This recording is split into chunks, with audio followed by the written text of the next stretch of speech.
Fallout 76 being the first multiplayer experience in the franchise has brought about the unique opportunity for build crafting revolving on your team rather than yourself.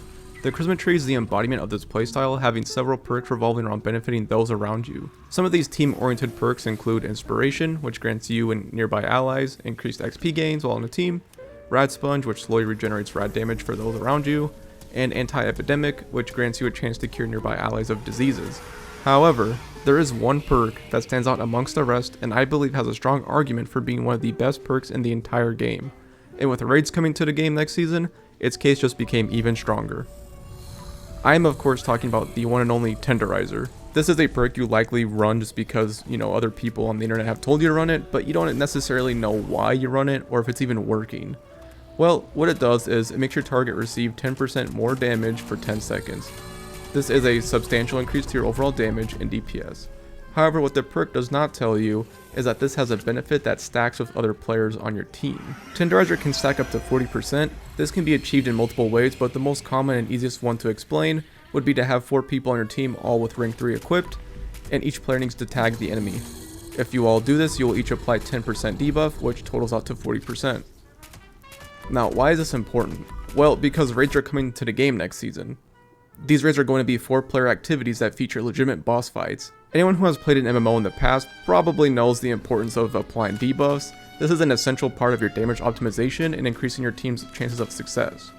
I say this because being efficient with your damage reduces the amount of time you need to be in any given activity, which lowers the opportunities you have for failure. And this is not even mentioning Tenderizer's ability to stack with the legendary perk card, taking one for the team, which is another debuff that makes your enemy take more damage. There is a known bug in the game that allows a single player to apply the full 40% debuff by themselves by using a weapon that shoots a spread like a shotgun or a laser scatter rifle.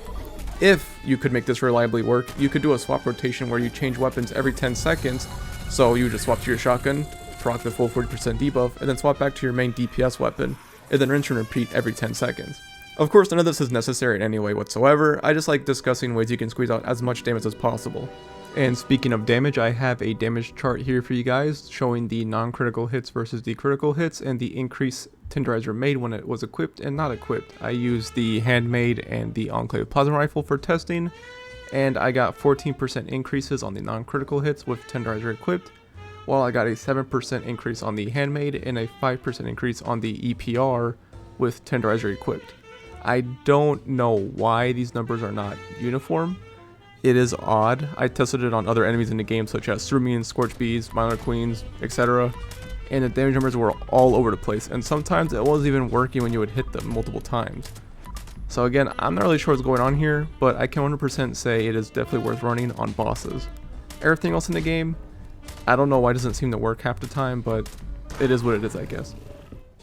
Anyways, those have been my thoughts on the Tenderizer perk card and why I believe it is a legitimate contender for the best perk card in the entire game.